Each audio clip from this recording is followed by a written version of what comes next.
Diceritakan suatu hari di sebuah pedesaan padat penduduk hiduplah keluarga kilang minyak kaya raya yang hidupnya elegan. Di dalam keluarga itu mereka tidak memiliki anak.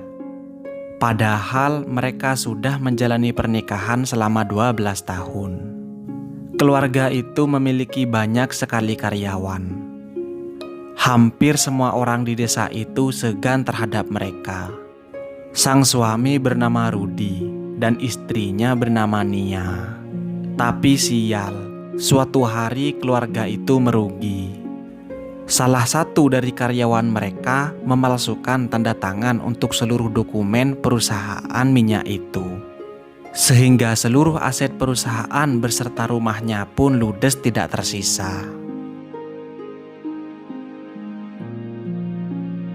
Beberapa bulan kemudian kehidupan keluarga ini menjadi semakin tidak karuan.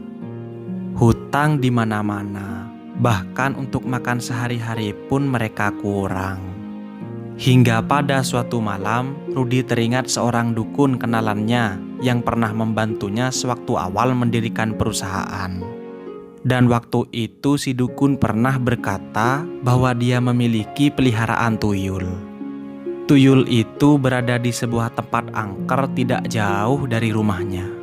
Tanpa pikir panjang lagi, Rudi dan istrinya langsung bergegas ke rumah dukun itu. Setibanya di sana, Rudi menceritakan tentang hidupnya yang sudah bangkrut dan minat Rudi yang ingin memelihara tuyul sebagai pesugihan. Kasihan mendengar cerita Rudi, akhirnya dukun tersebut menerima permintaannya. Dengan syarat untuk membawa 1 ekor ayam hitam, 7 telur ayam negeri, beserta 1 kilogram beras yang harus dibawanya pada keesokan malam harinya. Di pikiran Rudi, ini mau memelihara tuyul atau mau makan lalapan ayam telur. Tapi Rudi tetap menyanggupinya. Tibalah keesokan harinya. Kali ini Rudi hanya sendirian tanpa ditemani istrinya. Setelah semua syarat dibawanya, sang dukun langsung mengajak Rudi ke suatu tempat yang tidak jauh dari sana. Di tempat itu hanya ada pohon beringin yang sangat besar. Setelah sang dukun membaca beberapa ajian, tiba-tiba ada sosok bayangan hitam yang bicara dengan suara yang tidak begitu jelas. Lalu sang dukun berdiri dan bayangan hitam itu pun menghilang. Dukun itu berkata kepada Rudi bahwa Rudi diperkenankan memelihara tuyul ini dengan syarat setiap malam Jumat Kliwon, tuyul ini harus dibakarkan kemenyan dan dibacakan jampi-jampi yang akan dukun itu ajarkan. Rudi bersedia. Dan dukun itu pun mengajarkan sebuah jampi-jampi. Setelah Rudi membaca dan menghafalnya, akhirnya Rudi pun dapat melihat tuyul itu. Kepalanya gundul, matanya besar, dan lidahnya sangat panjang menjulur ke depan.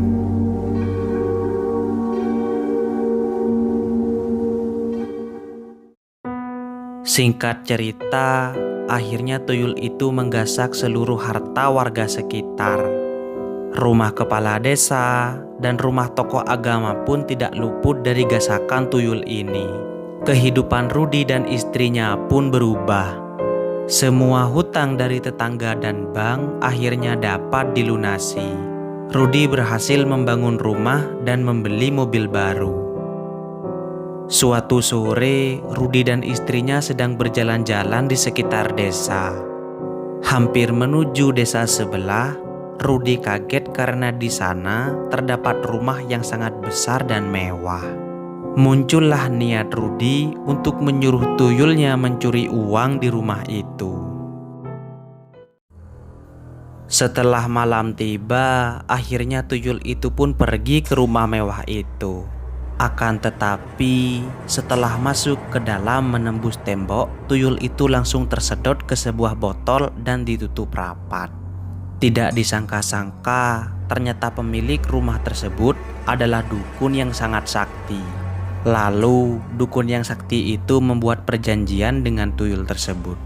Dia mau melepaskan tuyul itu dari botol asalkan tuyul itu membunuh seseorang yang telah menyuruhnya untuk mencuri uang di rumahnya. Karena takut dikurung di botol, tuyul itu pun menyetujuinya dan dia pun dilepaskan.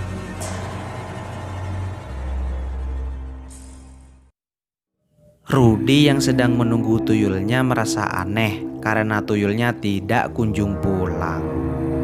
Rudy yang was-was akhirnya membaca jampi-jampi agar tuyulnya datang. Tetapi saat Rudy sedang membaca jampi-jampi itu, tiba-tiba tuyulnya melompat ke arahnya dan menggigit batang lehernya hingga badan Rudy meronta-ronta sampai lemas dan Rudy pun mati. Istrinya yang mendengar kegaduhan dari kamar suaminya pun mencari tahu. Setelah membuka pintu kamarnya, terlihat Rudy yang sudah lemas dan tubuhnya pun kaku. Istrinya hanya bisa menangis atas kematian suaminya, dan tuyul itu pun menghilang.